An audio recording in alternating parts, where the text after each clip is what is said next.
Welcome class 10। इस video में हम स्टार्ट करेंगे पेज नंबर 86 से। यूनिट 7 का कुछ पार्ट बाकी था, वही आज डिस्कस करेंगे। ठीक है, तो चलो स्टार्ट करते हैं। Multi branching statement. देखो, पिछले वीडियो में हम लोग पढ़े थे कि कंडीशनल फ्लो ऑफ कंट्रोल बहुत सारे टाइप के होते हैं, जैसे if, switch, for, while etcetera. उसमें से इफ और स्विच केस को इस यूनिट में डिस्कस किया है। तो इफ कंडीशन को ऑलरेडी मैंने पिछले वीडियो में डिस्कस कर दिए। इस वीडियो में हम लोग स्विच केस को डिस्कस करेंगे, तो उसे ही बोलते हैं मल्टी ब्रांचिंग स्टेटमेंट। ठीक है, देखो, multi branching statement, it is another type of conditional flow of control in which one out of multiple blocks of statements is executed based on the given condition। तो given condition के हिसाब से बहुत सारे block में से कोई एक ब्लॉक को सिलेक्ट किया जाता है और वही आउटपुट में जाता है। ठीक है, we use switch case statement to handle multiple branching flow of control. तो स्विच केस हम लोग multiple branching flow of control में यूज करते हैं, मतलब जहाँ पे बहुत सारे कंडीशन में से एक कंडीशन को चूज किया जाता है। ठीक है, पिछले वीडियो में हम लोग देखे थे कि इफ कंडीशन में भी ब्रांचिंग होता है, जैसे if, else if, else if, else if, उसके बाद लास्ट में। ठीक है, वहाँ पे भी बहुत सारे कंडीशन हम दे सकते थे और उसमें से एक सिलेक्ट किया जाता था अकॉर्डिंग टू द कंडीशन।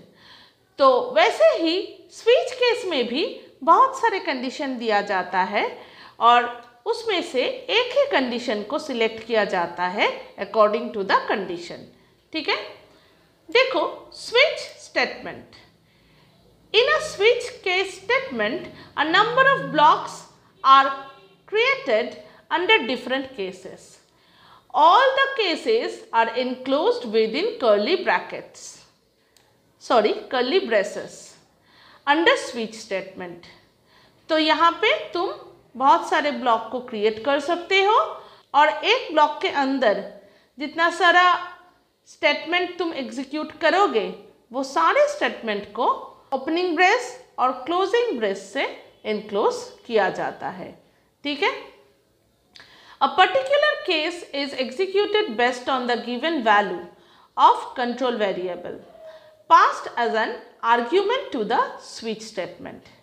तो कैसे डिसाइड करते हैं स्विच के कौन सा कंडीशन जाएगा या कौन सा ब्लॉक एग्जीक्यूट करेगा? वो कंट्रोल वेरिएबल का जो वैल्यू है उससे डिसाइड करता है। ठीक है, जो हम लोग पास करते हैं। एक प्रोग्राम जब देखोगे तब क्लियर हो जाएगा। एग्जाम्पल देखो, स्विच ए यहाँ पे कंट्रोल वेरिएबल है। स्विच ए, उसके बाद देखो ओपनिंग ब्रैकेट या ओपनिंग ब्रेस बोल सकते हो। Case 1 system dot out dot println good, then break. Again case 2 system dot out dot println better, break. Case 3 system dot out dot println best, break.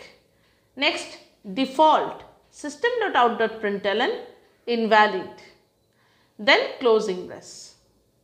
ठीक है, तो ये है एक एग्जाम्पल। अब साइड में देखो, इसका सिंटैक्स दिया है बॉक्स में।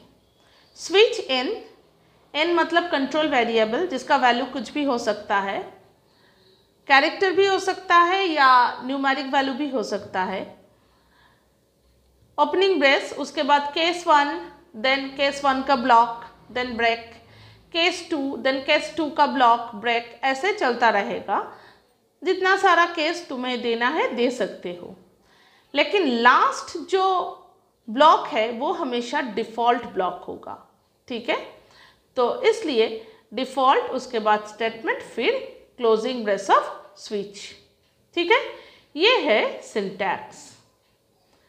अब देखो, in the construct shown above, a number of cases are enclosed within switch statement. A particular case will be executed when matches with the value of control variable A. The default case will be executed only when the value of A doesn't match with any of the case listed above. मतलब जैसा value user provide करेगा उसके हिसाब से case execute करेगा। लेकिन अगर ऐसा हो कि कोई भी वैल्यू मैच नहीं हो रहा है तो क्या करेगा? तो निकलने का तो एक वे चाहिए ना, तो वही वे है डिफ़ॉल्ट। अगर कोई भी वैल्यू मैच नहीं हुआ तो डिफ़ॉल्ट ब्लॉक एग्जीक्यूट करेगा और जो कंट्रोल है वो स्विच केस से बाहर आ जाएगा, ठीक है। अब देखो terms related to switch statement. एक टर्म है control variable, number 2 is break statement, number 3 is default case and number 4 is fall through. Control variable क्या है?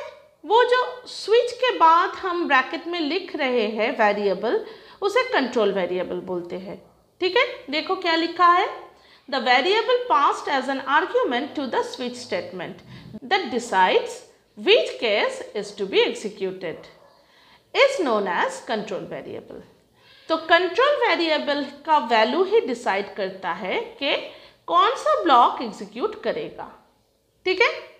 नेक्स्ट देखो ब्रेक स्टेटमेंट। ये ब्रेक स्टेटमेंट देना बहुत इंपॉर्टेंट है। एक एक ब्लॉक के लास्ट में ब्रेक स्टेटमेंट देना है। जैसे केस 1 उसके बाद ब्रेक, केस 2 उसके बाद ब्रेक, ऐसे चलता रहेगा, ठीक है।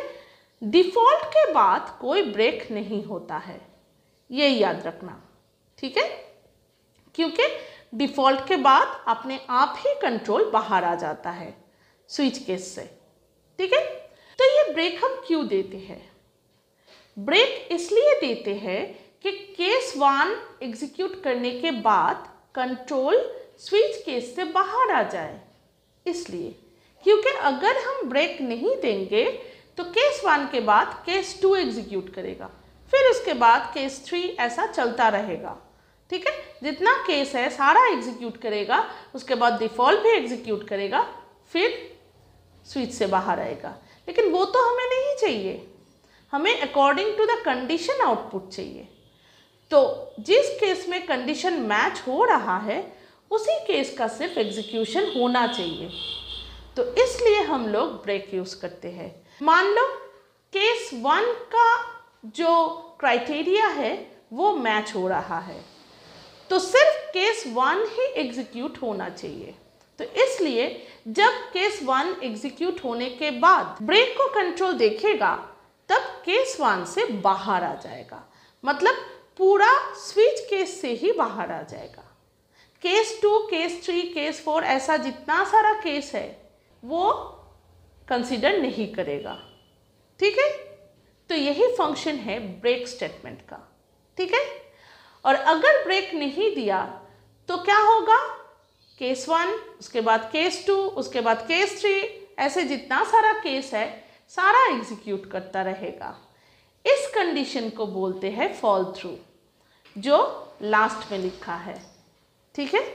अब हम पढ़ते हैं, देखो break statement, this is the statement used at the end of each case which acts as a case terminator. As soon as break is encountered, the control is forced to move out of the switch block. वही हम बोले।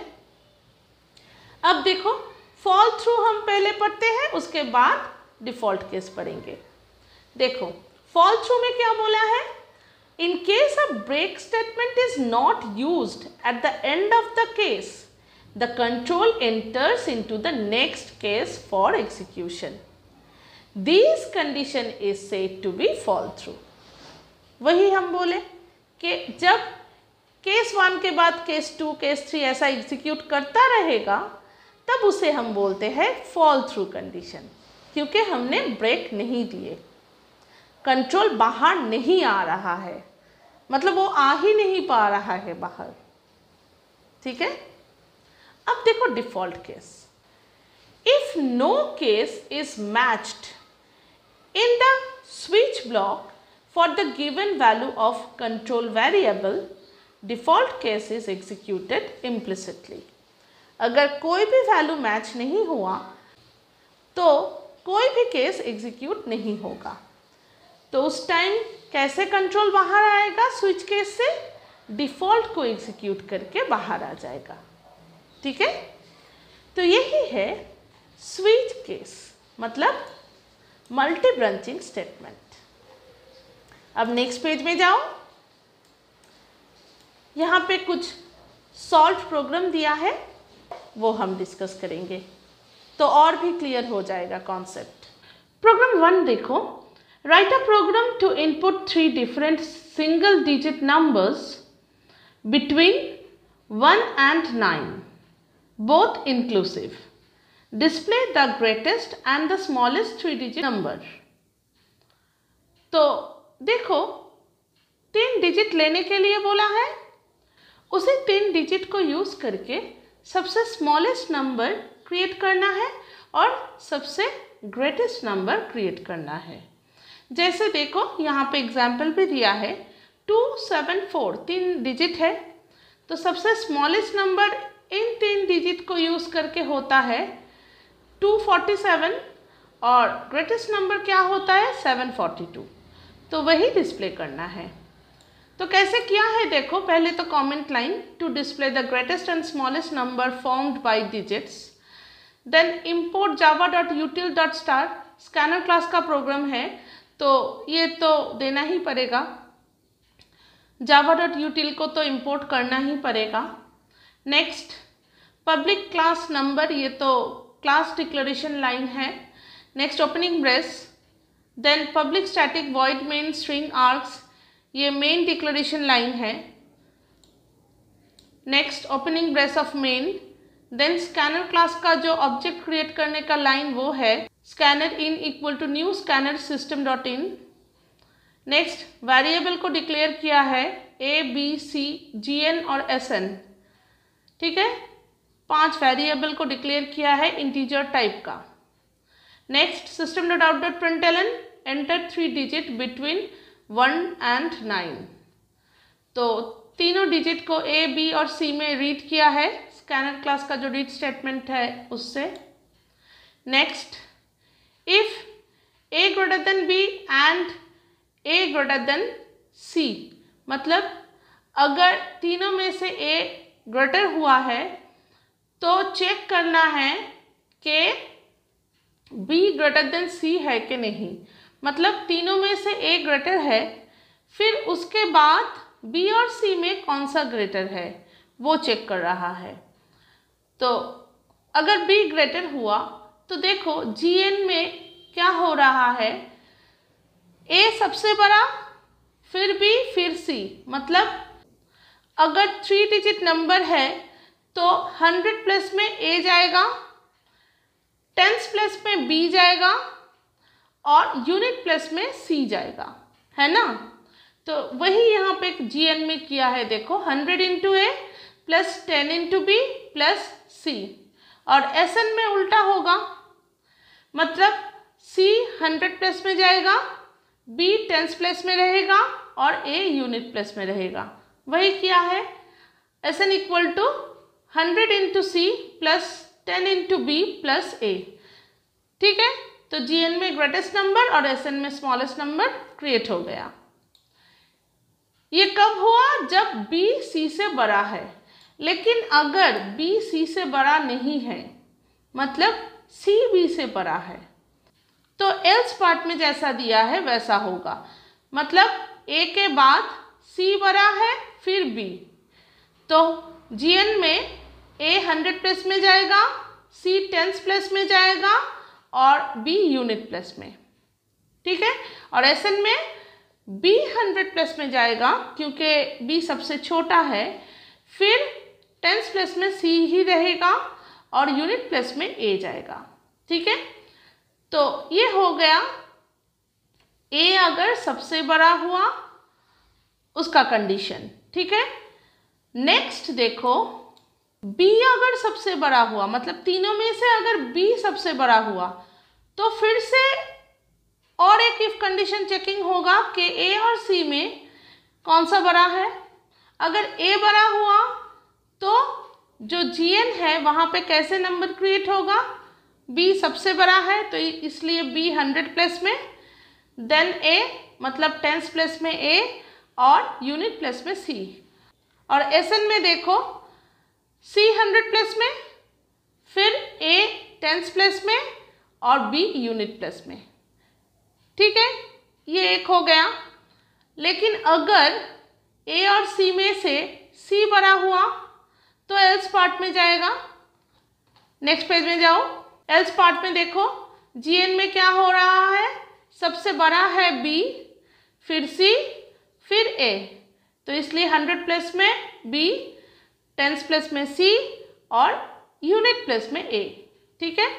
और SN में उल्टा होगा, ए है 100 place में, सी tens place में और बी यूनिट प्लेस में, ठीक है। वैसे ही अगर सी तीनों में से बड़ा हुआ तो नेक्स्ट इफ कंडीशन, अगर सी सबसे बड़ा हुआ तो फिर चेक करेगा ए और बी में से कौन सा बड़ा है। अगर ए बड़ा हुआ तो जीएन में क्या होगा, सी 100 प्लेस में होगा, ए टेंस प्लेस में होगा और बी यूनिट प्लेस में। और एसएन में बी 100 प्लेस में होगा, ए टेंस प्लेस में होगा और सी यूनिट प्लेस में। एल्स पार्ट में देखो, मतलब अगर बी ए से बड़ा हुआ तो जीएन में देखो 100 प्लेस में सी रहेगा क्योंकि सी सबसे बड़ा है, फिर टेंस प्लेस में बी आएगा और ए यूनिट प्लेस में रहेगा। और एसएन में क्या होगा, 100 प्लेस में ए, फिर टेंस प्लेस में बी, फिर सी यूनिट प्लेस में, ऐसा होगा, ठीक है। फिर क्लोजिंग ब्रेस ऑफ एल्स, ठीक है, and then closing brace of if, ठीक है। फिर देखो system dot out dot println दे के ग्रेटेस्ट नंबर और स्मॉलेस्ट नंबर को प्रिंट कर दिया। फिर closing brace of main, then closing brace of class, ठीक है। तो कैसे प्रोग्राम को किया, 3 इफ कंडीशन है। फर्स्ट इफ कंडीशन में ए सबसे बड़ा है, नेक्स्ट इफ कंडीशन में बी सबसे बड़ा है और थर्ड इफ कंडीशन में सी सबसे बड़ा है, ठीक है।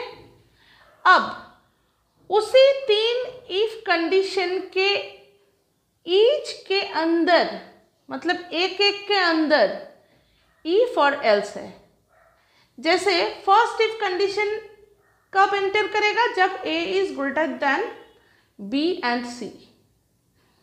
तो उसके अंदर जो इफ और एल्स है उसमें क्या चेकिंग हो रहा है, ए तो सबसे बड़ा है, ये ठीक हो गया। अब बी और सी में से कौन सा बड़ा है, कौन सा छोटा है, ठीक है। अगर बी बड़ा हुआ वो वाला कंडीशन इफ में चला गया, और अगर सी बड़ा हुआ तो वो वाला कंडीशन एल्स में चला गया, ठीक है। तो ये हो गया फर्स्ट इफ का जो ब्लॉक है, मतलब ए सबसे बड़ा है, वो इफ का ब्लॉक खत्म। अब देखो सेकंड इफ का ब्लॉक, मतलब बी सबसे बड़ा है, उसके अंदर भी एक इफ और एक एल्स है। बी तो सबसे बड़ा है, अब चेकिंग हो रहा है ए और सी में से कौन सा बड़ा कौन सा छोटा। अगर ए बड़ा हुआ तो उसका कंडीशन इफ में गया, और अगर सी बड़ा हुआ तो उसका कंडीशन एल्स में गया। ये हो गया सेकंड इफ ब्लॉक खत्म। अब थर्ड इफ ब्लॉक, जहाँ पे सी सबसे बड़ा है, उसके अंदर भी इफ और एल्स, ठीक है। सी तो सबसे बड़ा है ही इस ब्लॉक में, तो अब चेक हो रहा है ए और बी में से कौन सा बड़ा कौन सा छोटा। अगर ए सबसे बड़ा हुआ तो वो कंडीशन इफ में गया, और अगर बी सबसे बड़ा हुआ तो उसका कंडीशन एल्स में गया। ठीक है, तो ये हो गया थर्ड इफ का जो कंडीशन है, मतलब ब्लॉक है, वो खत्म। समझ में आ गया? तो ऐसे एग्जीक्यूट हो रहा है। आउटपुट देख लो, यहाँ पे 3, 5 और 7 दिया है, तो ग्रेटेस्ट नंबर क्या है 753 और स्मॉलेस्ट नंबर है 357। ठीक है, तो ऐसे ही इफ के अंदर भी इफ एल्स यूज हो सकते हैं। ठीक है, नेक्स्ट देखो प्रोग्राम नंबर 2।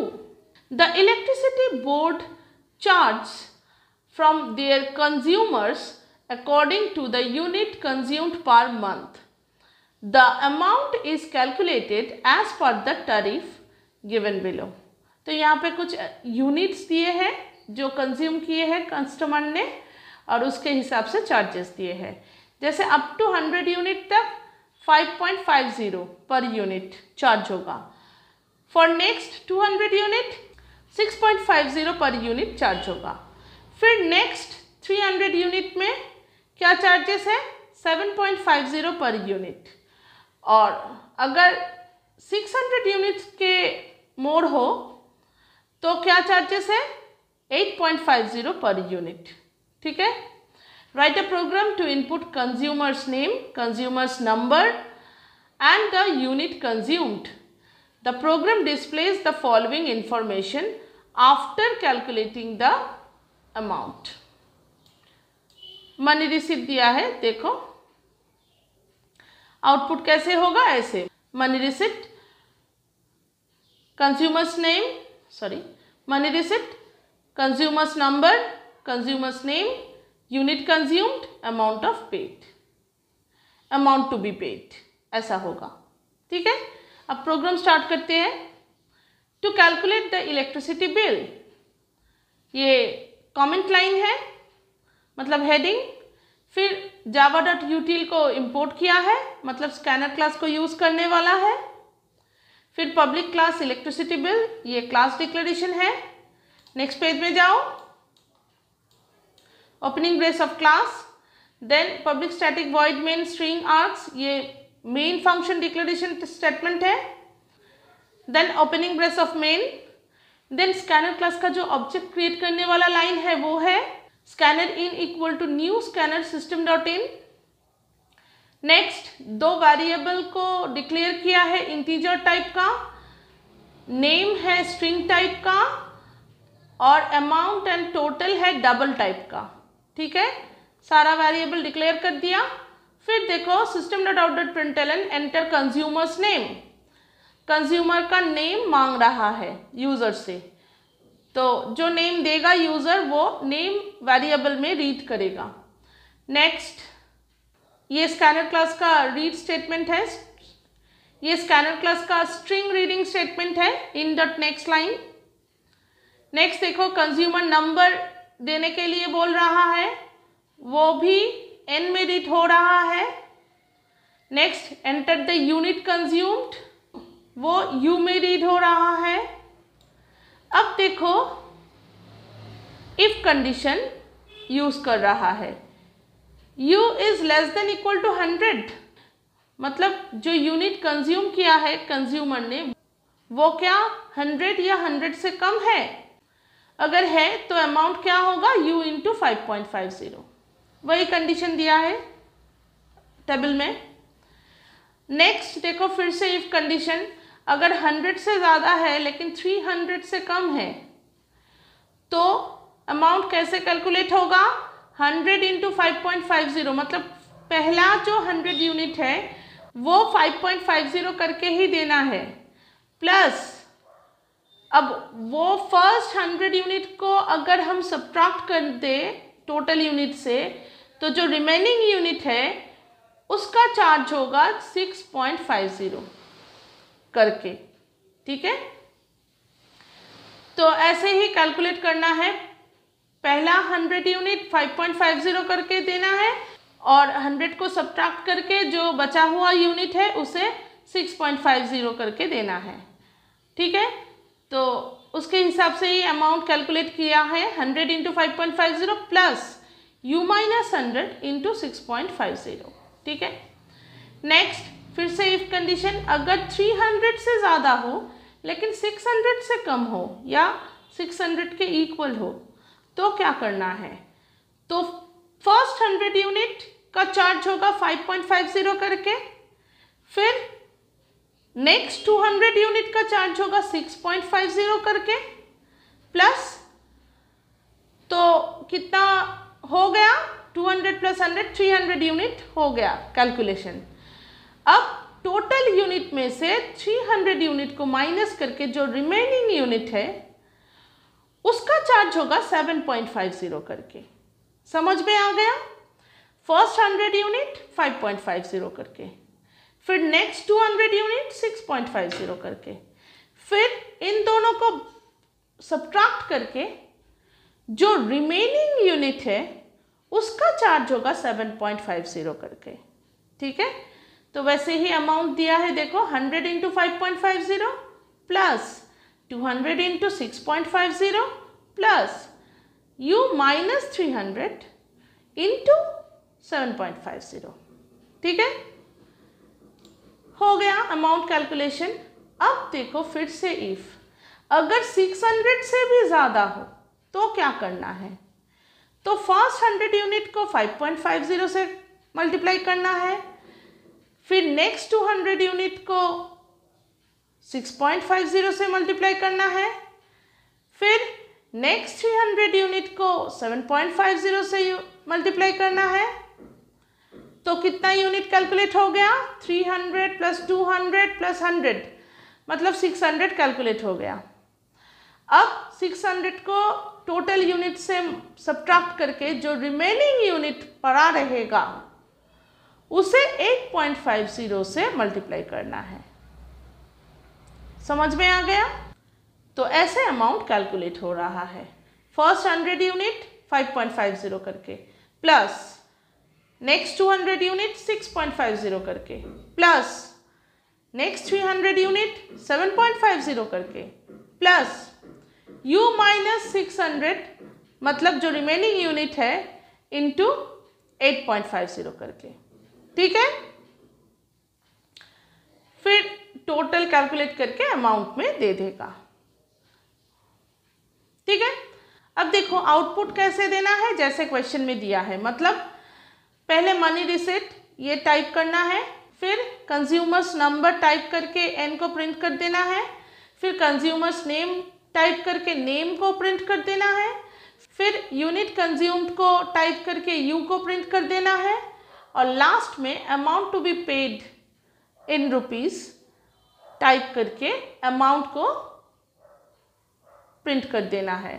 ठीक है, फिर closing brace of main then closing brace of class. तो आउटपुट ऐसे आएगा। ठीक है, अब नेक्स्ट पेज में जाओ। Program number 3, a cloth showroom has announced the following festival discount and the assured gifts on the purchase of items based on the total cost of the items purchased। Chart दिया है, देखो less than और up to 2000 अगर cost हो तो 5% discount मिलेगा और एक वॉल क्लॉक मिलेगा। अगर 2001 से 5000 तक टोटल कॉस्ट है तो 10% डिस्काउंट मिलेगा और स्कूल बैग मिलेगा। नेक्स्ट 5001 से 10000 तक अगर टोटल कॉस्ट है तो 15% डिस्काउंट मिलेगा, इलेक्ट्रिक आयरन मिलेगा। नेक्स्ट मोर देन 10,000 अगर कॉस्ट है तो 20% डिस्काउंट मिलेगा और रिस्ट वॉच मिलेगा। ठीक है, write a program to input the total cost of the item purchased, discount, amount to be paid after availing discount and the assured gift.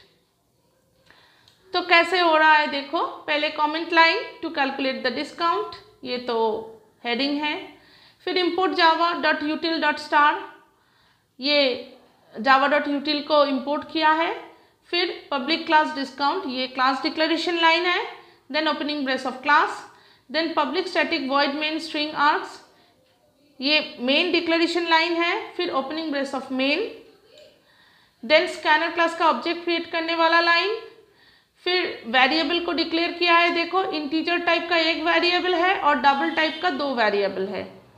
फिर देखो system.out.println दे के यूजर से मांग रहा है अमाउंट ऑफ परचेस, मतलब अमाउंट को एंटर करने के लिए बोला है, उसे P में रीड कर रहा है। ठीक है, अब देखो if condition P is less than equal to 2000 अगर है तो डिस्काउंट कैसे कैलकुलेट होगा, P इंटू 5/100 मतलब 5%। ठीक है, system.out.println गिफ्ट है वर्ल्ड क्लॉक, हो गया इफ कंडीशन का ब्लॉक खत्म।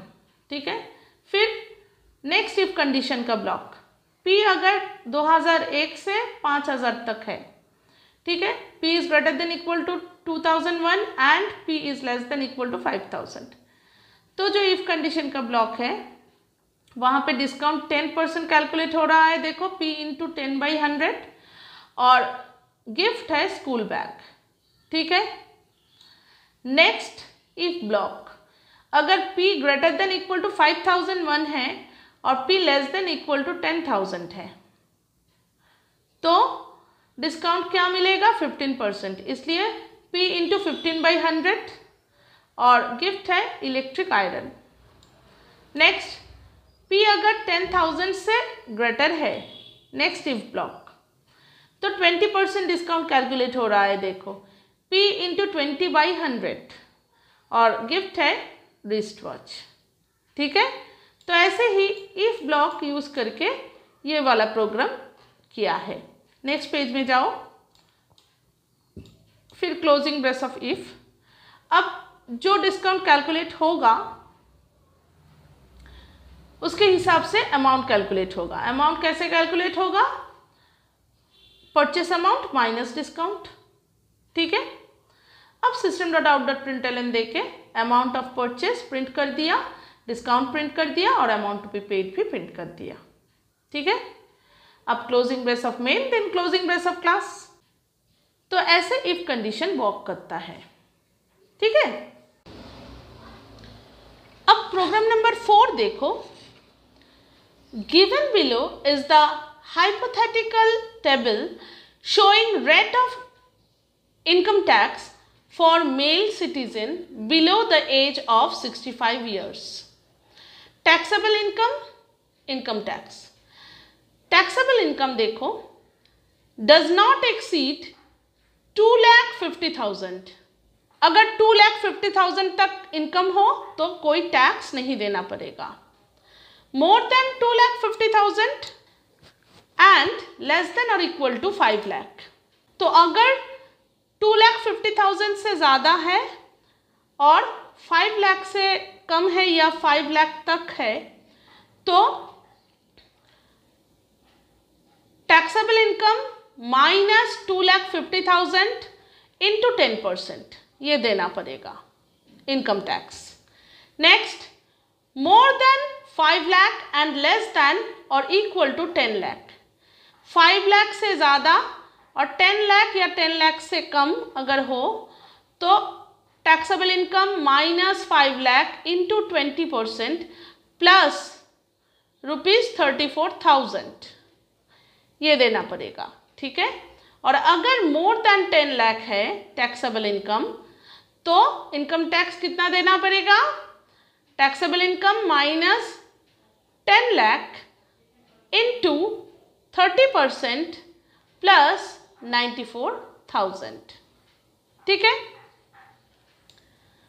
Right a program to input the age, gender and taxable income of a person. If the age is more than 65 years or the gender is female, display wrong category.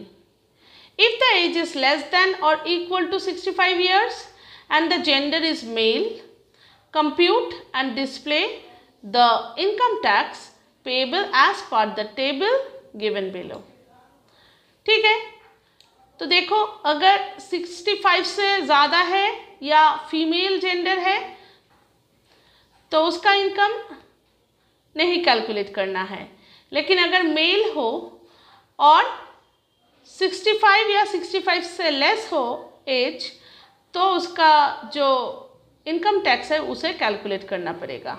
ठीक है, तो देखो कैसे किया है, ICSE 2012 में ये आया है। फर्स्ट देखो comment line, to calculate and display income tax, import java.util.star। इस प्रोग्राम में स्कैनर क्लास यूज होगा इनपुट लेने के लिए, तो इसलिए java.util को इम्पोर्ट किया है।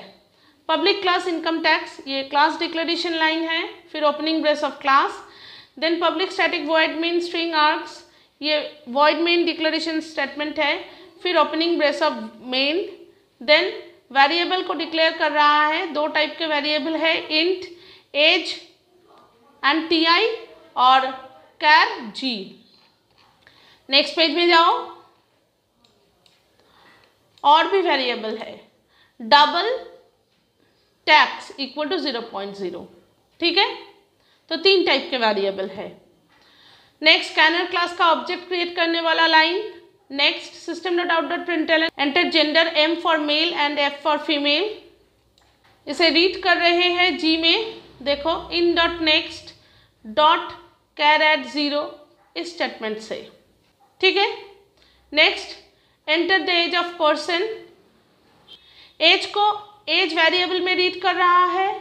एंटर टैक्सेबल इनकम, इसे टीआई में रीड कर रहा है।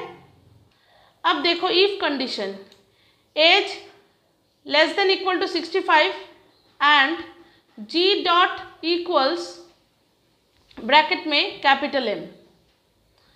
अगर 65 या 65 से लेस हो एज और जी अगर मेल हो तो इफ कंडीशन में आएगा। इफ कंडीशन के अंदर देखो फिर से एक इफ कंडीशन है, अगर टीआई मतलब टैक्सेबल इनकम लेस देन और इक्वल टू 2,50,000 है तो टैक्स इक्वल टू 0.0। नहीं तो इफ कंडीशन फिर से, अगर रेंज 2,50,000 से ज़्यादा है और 5 लाख से कम है तो जो कैलकुलेशन दिया है उसके हिसाब से कैलकुलेट हो रहा है टैक्स, मतलब टीआई माइनस 2,50,000 इंटू 10%, ठीक है। फिर से इफ अगर 5 लाख से ज़्यादा और 10 लाख से कम हो तो उसके हिसाब से कैलकुलेशन। फिर से इफ अगर 10 लाख से ज़्यादा तो उसके हिसाब से कैलकुलेशन, ठीक है। नेक्स्ट system.out.println देके सारा प्रिंट कर दिया है।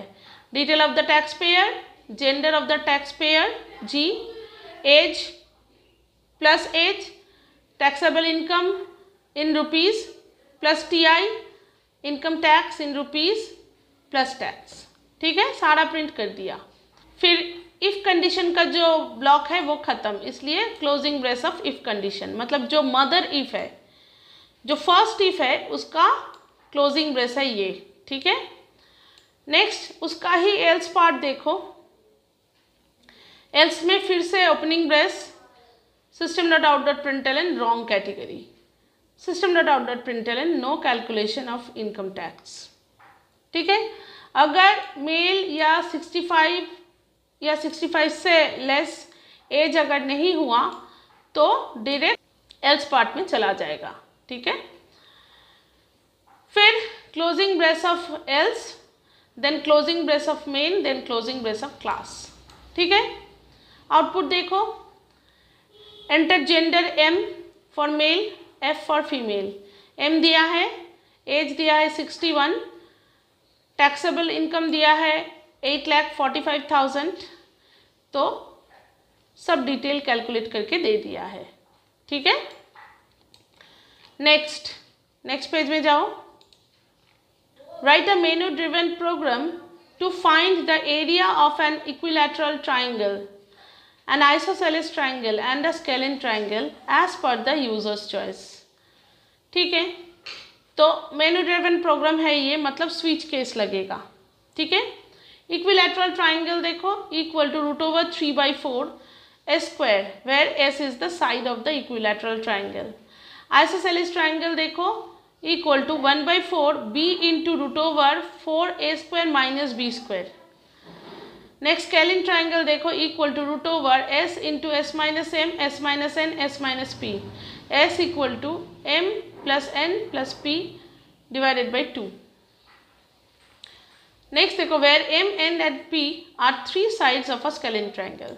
ठीक है, तो एरिया कैलकुलेट करने का प्रोग्राम है, लेकिन ये मेनू ड्रिवन प्रोग्राम है, मतलब स्विच केस लगेगा।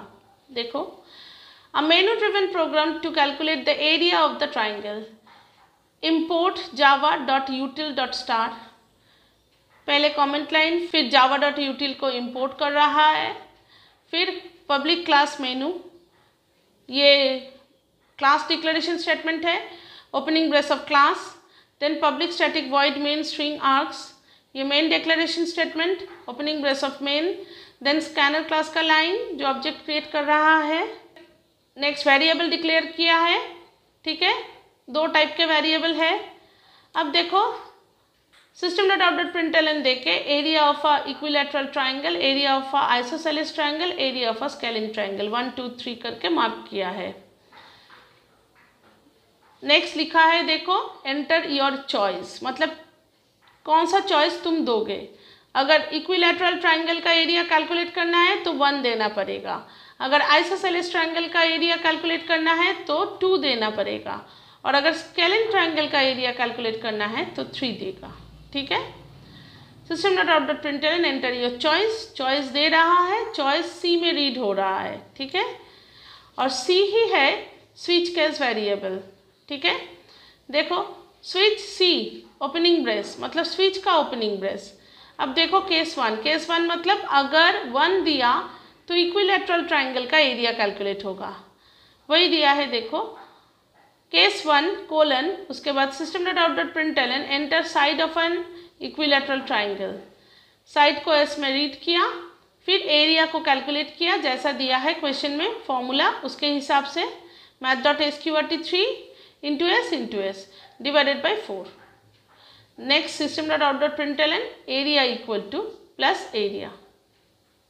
ठीक है, एरिया को कैलकुलेट कर दिया, फिर ब्रेक, फॉल थ्रू कंडीशन ना हो इसलिए ब्रेक। ठीक है, अब देखो, केस 2 अगर यूज़र को चाहिए, मतलब यूज़र को अगर आइसोसेलेस ट्राइंगल का एरिया चाहिए तो केस 2 में जाएगा, तो इसलिए केस 2 में देखो क्या लिखा है, enter side and base of isosceles triangle, A और बी में रीड किया है, फिर देखो area equal to formula apply किया है जैसा दिया है क्वेश्चन में, फिर system.out.println देके एरिया को प्रिंट कर दिया, फिर ब्रेक। ठीक है, अब केस 3 देखो, नेक्स्ट पेज में चले जाओ, system.out.println enter side of scalene triangle, तीनों वेरिएबल में तीनों साइड पढ़े, उसके बाद देखो k equal to m plus n plus p by 2। ठीक है, area equal to math.sqrt k into bracket में k minus M into k minus N into k minus P, मतलब root over k into k minus A into k minus N into k minus P. ठीक है, जैसे formula दिया है वैसा ही लिखे, फिर system.out.println देके एरिया को प्रिंट कर दिया, फिर ब्रेक। ठीक है, तो ये हो गया थर्ड केस। अब डिफ़ॉल्ट देखो, अगर इसमें से कोई भी नहीं हुआ तो डायरेक्ट रॉन्ग चॉइस करके निकल जाएगा। ठीक है, अब देखो, closing brace of switch, then closing brace of main, then closing brace of class. ठीक है, अब एग्जीक्यूट करो, देखो इस टाइप के आउटपुट आएगा। ठीक है, अब लास्ट प्रोग्राम देखो, using the switch statement write a menu driven program to calculate the maturity amount of the bank deposit. The user is given the following options: term deposit, recurring deposit. 2 option में maturity amount calculate होगा। For option 1 क्या क्या लेना है, देखो, accept principal, rate of interest, time period in year, calculate and output the maturity amount using the formula a equal to p into 1 plus R by 100 whole to the power n। तो ये है term deposit में amount calculate करने का फॉर्मूला। अब देखो recurring deposit, for option 2 accept monthly instalment p into rate of interest r and time period n, calculate and output the maturity amount using the formula. तो यहाँ पे फॉर्मूला भी दे दिया है। For an incorrect option an appropriate error message should be displayed. ठीक है, अब नेक्स्ट पेज पे जाओ। टू कैलकुलेट टर्म डिपॉजिट और रिकरिंग डिपॉजिट, ये कमेंट लाइन है। उसके बाद इंपोर्ट जावा डॉट यूटिल वाला लाइन, उसके बाद क्लास डिक्लेरेशन, उसके बाद opening brace of class, then void main declaration, उसके बाद opening brace of void main, then scanner class वाला लाइन, मतलब ऑब्जेक्ट क्रिएट करने वाला लाइन, फिर वेरिएबल डिक्लेयर किया है, 2 टाइप के वेरिएबल है। अब देखो system dot out dot println दे के मेनू लिस्ट, 1 में टर्म डिपॉजिट, 2 में recurring deposit, enter your choice, सारा प्रिंट कर दिया। अब जो चॉइस यूजर दे रहा है उसे CH में रीड हो रहा है, उसे CH में रीड कर रहा है। अब स्विच CH मतलब CH को स्विच कर रहा है। Opening brace of switch, then case 1 देखो system dot out dot println enter principal rate and time, सारा पढ़ चुके। उसके बाद A equal to P into math dot pow 1 plus R to the power 100 comma N, मतलब 1 plus R by 100 का whole to the power N, उसके साथ P multiply हो रहा है। ठीक है, system dot out dot println amount under term deposit, ठीक है, अमाउंट को प्रिंट कर दिया। फिर ब्रेक। अब केस 2 में प्रिंसिपल लिया, रेट लिया, टाइम लिया, ठीक है। उसके बाद नॉर्मल जो सिंपल इंटरेस्ट है वही कैलकुलेट हो रहा है। फिर system dot out dot println देखे amount under recurring deposit equal to S print कर दिया। फिर ब्रेक, लास्ट में default system dot out dot println invalid choice. Next closing brace of switch, closing brace of main, closing brace of class. ठीक है, तो ये हो गया यूनिट 7 ख़त्म। नेक्स्ट वीडियो में यूनिट 8 स्टार्ट करेंगे। बाय।